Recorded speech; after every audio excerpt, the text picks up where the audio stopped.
Welcome to earning Balakrishnan. ஒரு மிகப்பெரிய கப்பல் இது பார்த்தீங்கன்னா 299 மீட்டர் நீளம் உள்ளது.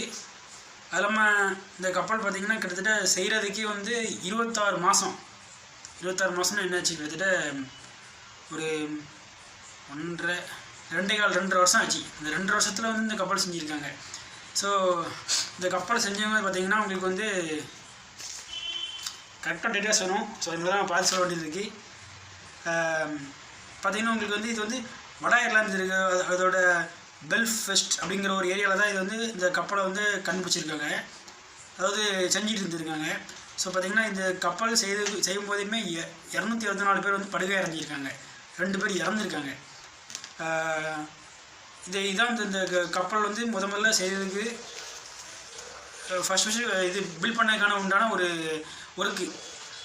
அதுக்கப்புறம் பார்த்திங்கன்னா இந்த கப்பலை நிறுத்ததுக்கு உள்ள நங்கூரத்தை 20 குதிரைகள் சமந்தால் தான் அந்த நங்கூரத்தையும் ஒரு இடத்துலேருந்து இன்னொரு இடத்துல மூவ் பண்ண முடியும். அப்போனா பார்த்துக்கோங்க இந்த கப்பல் எவ்வளோ பெரிய வெயிட்டாக இருக்கும்னு, பயங்கர வெயிட்டு. ஸோ இந்த கப்பல் ஒரு பெரிய அதிசயம் தான் சொல்லணும். இப்படி பார்த்திங்கன்னா இந்த கப்பலை இயக்கிறதுக்கு ஒரு நாளைக்கு எவ்வளோனா 600 டன் நிலக்கரி மட்டும் தேவைப்படுது. 600 டன் என்னாச்சு. ஸோ அது மூலமாக அது பூஸ்ட் ஆகி இது திரும்ப இது ஃபுல்லாக ரன்னிங் ஆகி அதிலேருந்து வரக்கூடிய இந்த சாம்பல் ஒரு நாளைக்கு எவ்வளோன்னா 1000 டன். இந்த 1000 டன் சாம்பலை வெளியேற்றுது. அதை இவங்க என்ன பண்ணுறாங்கன்னா கடலோட சேர்த்து அனுப்பிச்சி விட்ருக்காங்க கரைக்கிறதுக்கு. அதே போல் பார்த்திங்கன்னா இதில் மொத்தம் எவ்வளோ பேர் இந்த இதில் இன்ஜினில் மட்டும் இந்த நிலக்கரி அள்ளி தட்டுறதுக்கு ஆட்கள் இருக்காங்கன்னா 126 பேர் இந்த ஒரு ஒர்க்குக்கு மட்டும். அப்படி இருந்தால் மட்டும்தான் இந்த இது இது பண்ண முடியும். இந்த கப்பலை பில்ட் பண்ணுறதுக்கு பார்த்திங்கன்னா 3547 பேர் இந்த கப்பல் ஒரே நேரத்தில் பயணிக்கலாம். ஆனால் அன்னைக்கு பார்த்திங்கன்னா இந்த கப்பலுக்கு எப்போவும் அப்ரோட் கொடுத்துருக்காங்கன்னா, அதாவது 1912 ஏப்ரல் 10 ஏப்ரல் 10 தான் இந்த கப்பல் ஸ்டார்ட் ஆகிருக்கு. ஸ்டார்ட் ஆகி இந்த 2222 பேர்த்தை கூப்பிட்டு அப்படியே போயிட்டு இருந்திருக்கு அந்த அட்லாண்டிக் ஓஷனில். அந்த அட்லாண்டிக் ஓஷனில் போயிட்டு இருக்கும்போது, அதாவது ஐஸ்பர்க்குமாங்களா, ஸோ பனிக்கட்டி, பெரிய பனிக்கட்டி, அந்த பனிக்கட்டி ஆப்போசிட்டில் இருந்திருக்கு. இவங்களுக்கு தெரியலை. ஸோ ஏதோ அதாவது நீர்லேருந்து சர்ஃபேஸ்லேருந்து பார்த்திங்கன்னா ஒரு 50 மீட்டர் மேலே தான் இருந்திருக்கு. ஸோ ஏதோ சின்ன பனிக்கட்டியாக இருக்கும் அப்படின்னு நினச்சிருக்காங்க. ஆனால் அதோடைய டெப்த்து கீழே பார்த்திங்கன்னா 300 மீட்டருக்கும் கீழே இருந்திருக்கு. அப்படின்னா 350 கீழே ஒரு சர்ஃபேஸ் கீழே ஒரு 300, மேலே ஒரு 50னா 350 மீட்டரில் உள்ள ஒரு பனிக்கட்டி. ஸோ இது டச் ஆகிருக்கு. டச் ஆகும்போது என்னாச்சுன்னா லைட்டாக கப்பல் உடைய ஆரம்பிச்சிருக்கு. அவங்களுக்கு தெரியல. அதான் ஃபஸ்ட்டு என்னென்னா ஹோல் விழுந்திருக்கு. அந்த ஹோலில் தண்ணிலாம் உள்ளே வந்திருக்கு. இவங்க நினச்சிருக்காங்கன்னா சாதாரண இது அப்படின்னு சொல்லி நினச்சிருக்காங்க. அது போக தான் தெரிஞ்சிச்சு அது ஒரு பெரிய இதுன்னு. அதுக்கு முன்னாடி பார்த்திங்கன்னா இதில் கிட்டத்தட்ட ஒரு 3-4 கிளாஸஸ் உண்டு இந்த நம்ம டைட்டானிக் கப்பலில் போகுதுக்கு. ஸோ இது பார்த்திங்கன்னா மொத்தம் 2222 பேர் சொல்லிட்டோம். அது இல்லாமல் இதில் first class, second class, third கிளாஸ்னு உண்டு. ஃபஸ்ட் கிளாஸில் போகிறவங்க 320 பேர் இருந்திருக்காங்க. So second class, third class. Second கிளாஸில் ஐ திங்க் 127 பேர்னு நினைக்கிறேன். தேர்ட் கிளாஸில் 750 பேர் இருந்திருக்காங்க. ஸோ இது பார்த்திங்கன்னா இது ஒரு பெரிய அதிசயம் தான். என்னென்னா இதில் என்ன இருக்குன்னா ஸ்விம்மிங் பூல் இருக்குது. அதுக்கப்புறம் இந்த இது சொல்லுவாங்கல்ல, ஜிம்மு, லைப்ரரி, இந்த கோர்ட்ஸ் அப்படிம்பாங்க, அது இந்த மாதிரி எக்கச்சத்த உள்ள இதெல்லாம் இருக்குது. அதாவது எப்படின்னா ஒரு ஊர் இருக்குன்னா அந்த ஊரில் பேப்பர் போடுறதுக்கு ஒரு இடம் இருக்கும், ஒரு ஆலை இருக்கும்.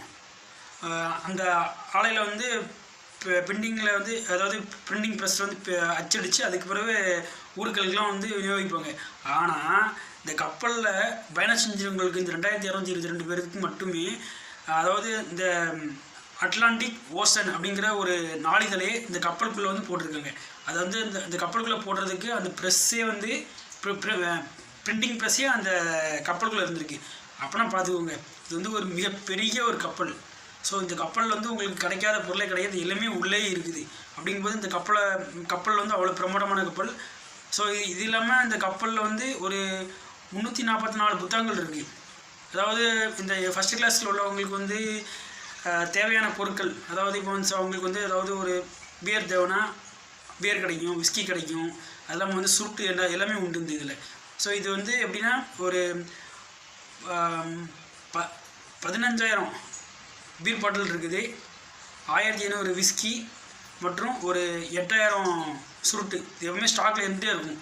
ஏன்னா இந்த ஃபஸ்ட் கிளாஸில் போகிறவங்களுக்கு எப்போவுமே தேவைப்படுதோ அப்போது அதெல்லாம் எடுத்து கொடுக்கறதுக்கு அவங்களுக்கு தேவைப்பட்டே இருந்திருக்கனால எப்பவும் ஸ்டாக்கில் இருந்தே இருக்கும். அது இல்லாமல் 354 புக்கு இதில் உண்டு.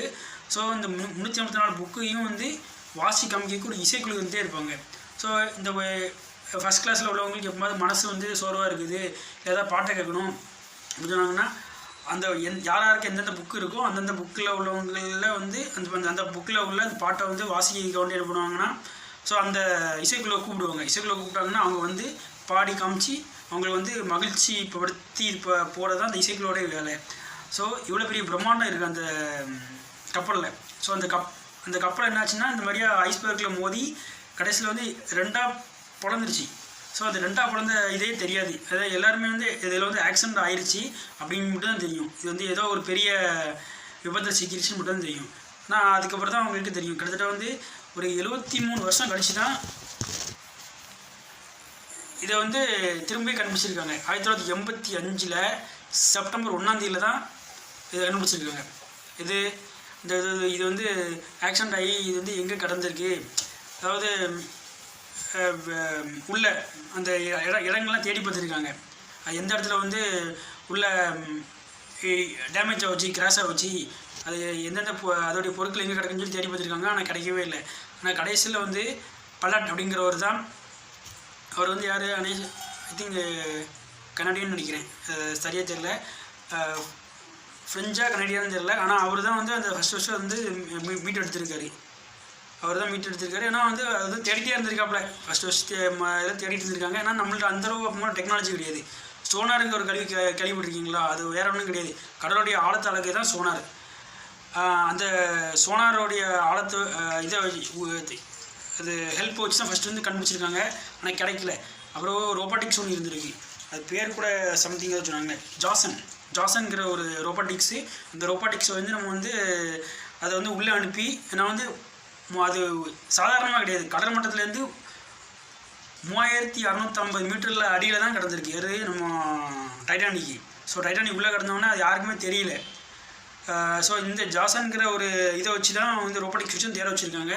அதில் வந்து வெளிப்புறத்தில் எல்லாம் வந்து லைட்லாம் பொருத்தி கேமராவில் வச்சு அனுப்பிச்சுட்ருக்காங்க உள்ள. அதுக்கப்புறம் பார்த்தாங்கன்னா கண்டுபிடிச்சிட்டாங்க. ஸோ அதான் ஃபஸ்ட்டு வந்து செப்டம்பர் 1 தான் வந்து ஃபோட்டோ எடுத்து அனுப்பிச்சிருக்கு. கிட்டத்தட்ட 73 வருஷம் கழிச்சு அந்த ஒரு ஷிப்பு, பெரிய ஷிப்போட ஒரு இது வந்து கிடச்சிருக்கு. சின்ன சின்ன ஃபோட்டோஸ் கிடச்சோடனே ஸோ ஓகே அப்படின்னு சொல்லிட்டு பண்ணியிருக்காங்க. அதுக்கப்புறமாட்டு தான் கிட்டத்தட்ட 1991 ஒரு 3 நியூஸ் சேனல் போயிருக்காங்க. அது வந்து நியூஸ் கம்பெனி தான் சொல்லுவாங்க. ஐமேக்ஸ், மேத்யூ, சிபிஸ், இந்த 3 பேரும் சேர்ந்து போய் இது பண்ணி ஒரு டாக்குமெண்ட்ரி மாதிரி எடுத்திருக்காங்க. அப்போ அந்த டாக்குமெண்ட்ரி பேப்பர் வந்தோன்னா தான் இவர் பார்த்துருக்காரு. யார், நம்ம ஜேம்ஸ் கேமரூன். அவர் வந்து கனடியன் தான். அதாவது கனடாவில் இருந்து ஒரு 584 நாட்டிக்கல் மைல்ஸ். அதை தான் அவங்க வந்து அதில் வந்து அவ்வளோ தூரத்தில் தான் அது வந்து செதறி கிடந்திருக்கு அந்த ஷிப்பு, பெரிய ஐ திங்க் இந்த டைட்டானிக் ஷிப்பு. ஸோ செதறி கிடந்தோடனே அது இது பண்ணி கண்டுபிடிச்சிருக்காங்க. அதுக்கப்புறமாட்டி இதை வந்து இவர் என்ன பண்ணியிருக்காருன்னா, சரி இதை வச்சு நம்ம வந்து கண்டுபிடிக்கணும்னு சொல்லிட்டு அதுக்கப்புறம் ஒரு 12 டைவு. ஸோ அட்லாண்டிக் கடந்து பெரிய இது. ஸோ இது வந்து பெர்முடா ட்ரையாங்கிள்பாங்க. ஸோ அதில் வந்து நிறைய பிரச்சனைகள் நடந்திருக்கு. ஆனால் வந்து அதில் வந்து மர்மமான முறையிலேயும் எல்லா பொருட்களுமே உள்ளே கிடக்குது. அதில் வந்து ஷிப் போச்சும்பாங்க, காணாமல் போச்சும்பாங்க, அப்புறம் ஏரோப்ளைன் போச்சும்பாங்க. கிட்டத்தட்ட நிறைய பிரச்சனைகள் நடந்திருக்கு. ஆனால் இதுக்கு அந்த சீன் போச்சுன்னா இதுவரை அதுக்குண்டான ஏதாவது ஒரு ஆக்சிடெண்ட்டோ ஏதாவது கிரஷ் ஏதாவது கிரஷிங் மாதிரி ஏதாவது நடந்துச்சுன்னா அதுக்கு உண்டான இன்னும் தீர்வுகள் எதுவுமே கிடைக்கவே இல்லை. அது வந்து மர்மமான முறையிலே இருக்குது, என்னன்னு தெரியல. ஸோ அதையும் பற்றியும் ஆராய்ச்சி நடந்துகிட்டே இருக்குது. ஸோ நம்ம அந்த டாபிக் போனால் பெரிய டாபிக், அதுக்குள்ளே வேண்டாம் விட்டுருங்க. ஸோ அந்த மாதிரி இவர் வந்து போய் அதை கண்டுபிடிச்சிருக்காப்புல.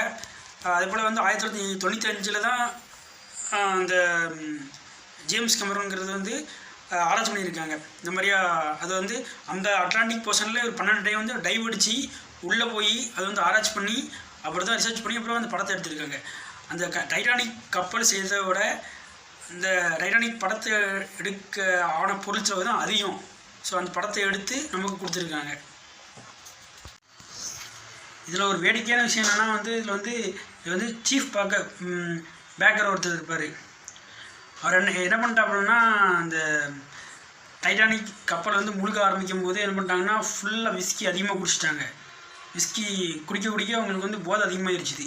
அதாவது இந்த கப்பல் என்னாச்சுன்னா மேலேருந்து கீழே ஃபுல்லாக விழுந்துருச்சு. இவங்களும் வந்து என்னாச்சுன்னா தண்ணிக்குள்ளே விழுந்துட்டாங்க. ஃபுல்லாக வந்து ஸ்னோ இருக்கிறனால ஃபுல்லாக ஐஸாக இருந்திருக்கா. அந்த ஐஸில் கிட்டத்தட்ட எல்லாருமே நிறைய பேர் இறந்துட்டாங்க. இவர் மட்டும் வந்து அப்படியே அந்த போதையிலேயே அப்படியே இருந்திருக்காப்புல. அந்த சரக்கு அடித்த இதில் வந்து பாடி ஃபுல்லாக கொஞ்சம் வாமாகவே இருந்திருக்கு. 2 மணி நேரம் கழித்து அந்த ரிசர்ச்சில் அந்த ரெஸ்கியூ அந்த இதில் இருக்கிறவங்களாம் அதில் வந்து பார்த்துருக்காங்க. தேடினோடனே இவர் இருந்தவொடனே இவர் காப்பாற்றிருக்காங்க. ஸோ இது வந்து ஒரு பெரிய ஆச்சரியம். ஒரு தீமைகளையும் ஒரு நன்மை சொல்லுவாங்களா, அந்த மாதிரி அவருடைய இது இருந்திருக்கு. ஸோ லாஸ்ட்டாக ஒரு 2009 நினைக்கிறேன். அதில் வந்து ஒரு அம்மா லாஸ்ட்டாக அந்த கப்பலில் பயணம் செஞ்ச ஒரு அம்மா லாஸ்ட்டாக இறந்தாங்க. ஏன்னா அந்த கப்பலில் போய்ட்டு இருக்கும்போது அவங்களுக்கு வந்து 2 மாதம் கை குழந்தவங்க. இப்போ அவங்க இறக்கும்போது 2009 அவங்களுக்கு வயசு வந்து 97 வயசு. ஸோ இந்த மாதிரி வந்து நம்ம சொல்லிகிட்டே போகலாம். ஸோ இந்த மாதிரியான இன்ஃபர்மேஷன் தெரிஞ்சுக்கிட்ட நம்ம சேனலை சப்ஸ்கிரைப் பண்ணுங்கள். தேங்க்யூ.